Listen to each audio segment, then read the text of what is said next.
All right, we're looking at space diagonals in this question. And again, if you want more questions like these, you can find this and a lot more at any of my social media pages at TikTok, YouWantAlgebra.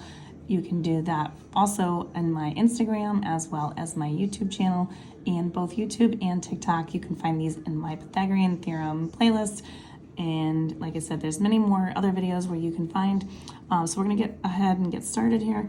So we are looking at this with two different diagonals. We have the first diagonal down here, and then we have this second one, which is right here. Now we're looking at, it says here, the blue diagonal. So the blue diagonal, I'm just gonna write is this one right up here, because I didn't do this in color. And then this second one is the red one. Or sorry, not the second one, the first one. So we are looking at that and trying to figure out the pieces here. So we're looking to find the length of both the second and the first one. Primarily, obviously, the second one, we have to figure out the first one first. So we're looking at the triangle that we see here. Now, because this is a prism of some sort, again, it looks like a rectangular prism because we have different side lengths. We do have to look at the 5, the 6, and then we're going to use this diagonal right here to figure out the third side. So we will use the Pythagorean theorem to figure out the first diagonal. So my first diagonal, we're going to look at the 5 and the 6. Those are the two legs because they form the right angles.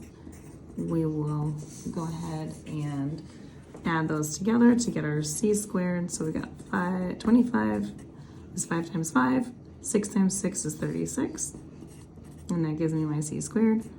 We add those together. And when we add them together, we get 61. And then we want to square root both sides. And we're going to get an approximate value here. Now, we are not told at all what to do as far as rounding. So I'm just going to round this to the nearest hundredth.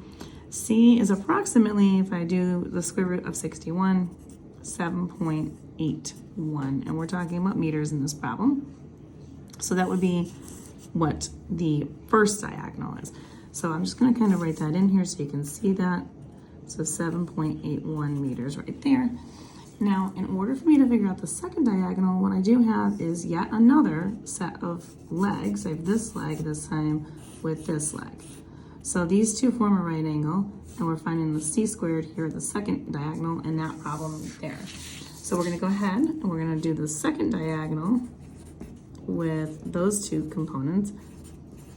And so we're going to plug them in. 3 squared. We're going to add that to our new first diagonal size, which is 7.81, and we're going to equal that to c squared. So when I go ahead and do that, 3 times 3 is going to be 9, 3 squared. 7.81, when I square that, we get this, 60.9961. I am going to leave that for the moment. As many numbers as I can keep this as accurate as I possibly can.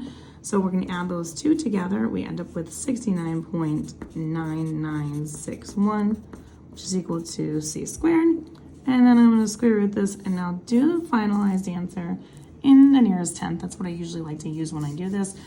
So when I square root both sides to get the c by itself, we end up with an approximate diagonal length on this one of about 8.4 meters in length. And so that would be your second diagonal.